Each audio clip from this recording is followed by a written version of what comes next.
के वंशज मेवाड़ नरेश आदरणीय श्री दक्षराज सिंह जी यहाँ पर उपस्थित है। उनसे मैं अनुरोध करती हूँ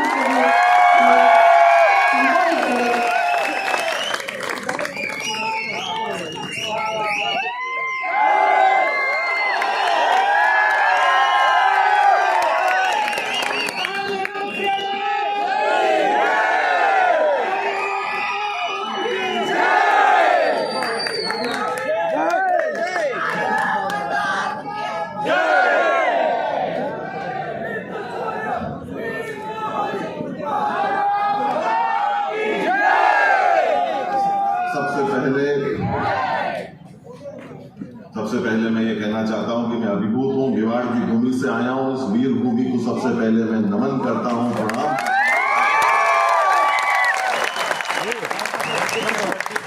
पंडित श्री नरेंद्र मिश्र की दो पंक्तियां हैं, उस बात से मैं अपनी बात को शुरू करना चाहता हूं कि सूर्यवंशी न्यास का ये रश्मि रक्त चलता रहेगा, पीढ़ियों के रक्त में इसका सुयश चलता रहेगा। रीति रघुकुल की जो शिव से विरासत में मिली हो, आंधियों में वह दिया चलता रहेगा। परम श्रद्धेय रक्षा मंत्री महोदय,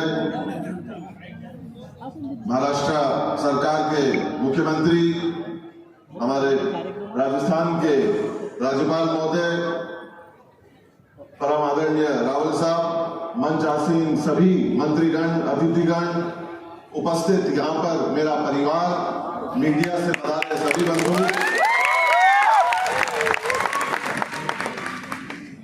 मैं सबसे पहले ये कहना चाहता हूं कि एक वीर भूमि दूसरी वीर भूमि को नमन करती है।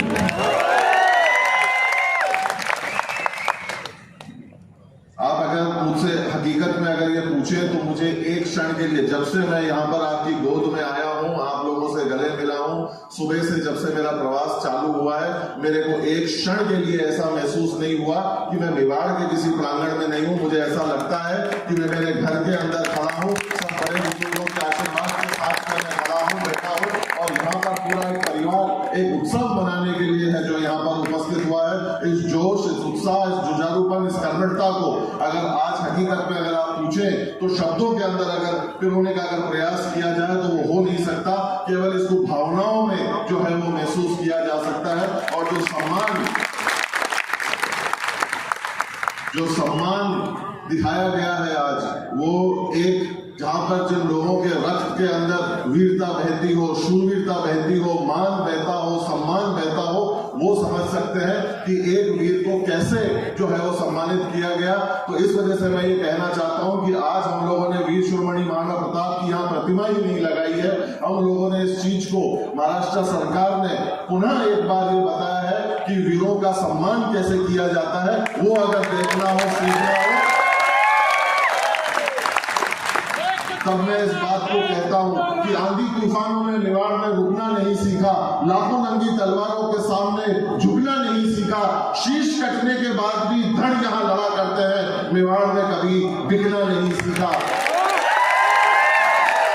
और अगर ये गुणों के बारे में अगर बात की जाए तो हमारे छत्रपति शिवाजी के लिए भी ये पूरी तरीके से जो है ये गुण लागू होते हैं। आज देखिए हम पूरी तरीके से वीरता से जो है वो समाये हुए हैं, और इससे ज्यादा बड़ा सम्मान और क्या हो सकता है। देखिए, आलोचना करने वालों के कभी भी स्मारक नहीं बने, उन्हें कभी भी याद नहीं किया गया है। याद उन लोगों को किया गया है जो कुछ कर गुजर गए हों, जिन्होंने कोई काम किया है। और आज वर्तमान के 21वीं सदी के परिप्रेक्ष्य में जो लोग काम कर रहे हैं, वो स्वयं यहाँ पर अपनी उपस्थिति को दर्ज करवाकर इस सम्मान को हम सब लोगों के बीच में जो बांटते हैं, इसको किसी भी प्रकार से हम लोग जो है शब्दों में बयान नहीं कर सकते।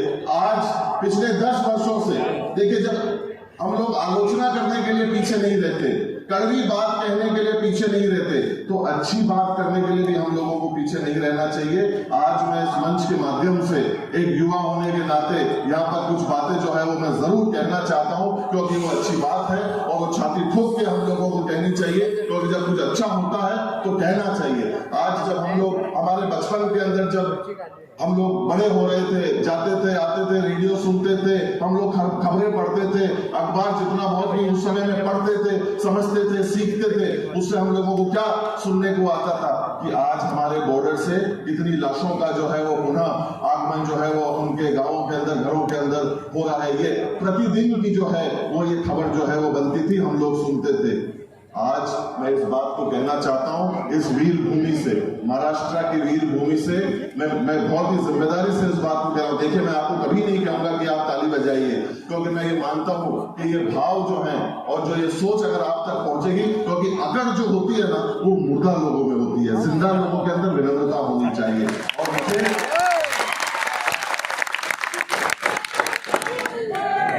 महसूस कराएंगे जब ये बात आप तक पहुंचेगी, अगर आपके दिल, हृदय में, मन में अगर ये घर करेगी, तो आप मुझे महसूस कराएंगे।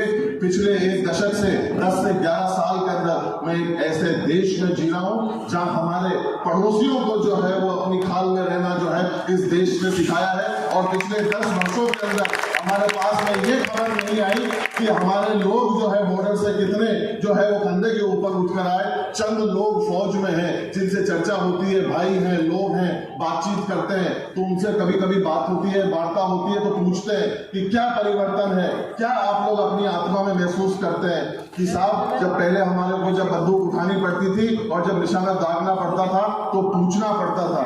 तो मैंने कहा अब क्या बदल गया? उन्होंने कहा साहब बहुत छोटी सी चीज बदली है, समझ जाओगे तो समझ जाओगे। मैंने कहा क्या? बोले कि हम बंदूक उठा देते हैं, गोली दाग देते हैं और फिर इतला करते हैं कि साहब हमने ये काम कर दिया। आज मैं उस भारत के अंदर जीता हूं जहां सबकी आंख में आंख डालकर जो है वो बात की जाती है, छाती ठोक कर जो है वो बात की जाती है और स्वाभिमान से खड़े होकर जो है वो बात की जाती है। इसमें कोई शक की बात नहीं कि 19वीं शताब्दी अमेरिका की थी, 20वीं शताब्दी ब्रिटेन की है, 21वीं शताब्दी अगर किसी की होगी तो वो हिंदुस्तान की होगी, भारत देश की होगी। और उसका रास्ता और कहीं से ही नहीं, हमारे शिक्षा से होकर गुजरता है। लोग पूछते हैं कि प्रतिमा लगाने का कारण क्या है?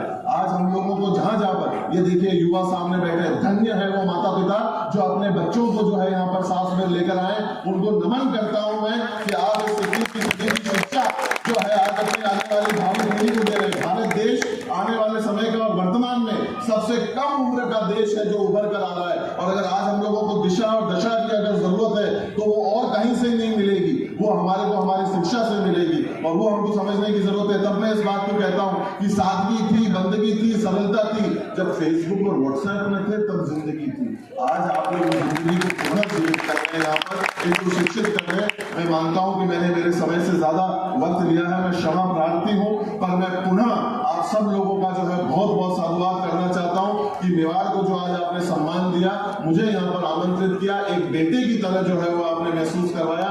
मैं पूरे महाराष्ट्र सरकार का, भारत सरकार का जो है हृदय से बहुत बहुत आभार व्यक्त करता हूं इस मान के लिए। और हमारे सबके पुरुष और हम सबके आदर्श वीर शिरोमणि महाराणा प्रताप की इस भव्य प्रतिमा को यहाँ पर लगाने के लिए और सबको प्रोत्साहित करने के लिए पुनः जो है कोटि कोटि वंदन, कोटि कोटि आभार। अंत में 2 पंक्तियों के साथ में अपनी बात को मैं विराम देता हूं। मुझे महसूस जरूर कराइएगा कि ये बात आप तक पहुंची है कि टूटने और बिखरने का चलन मांग लिया, हालात से शीशे का बदन मांग लिया।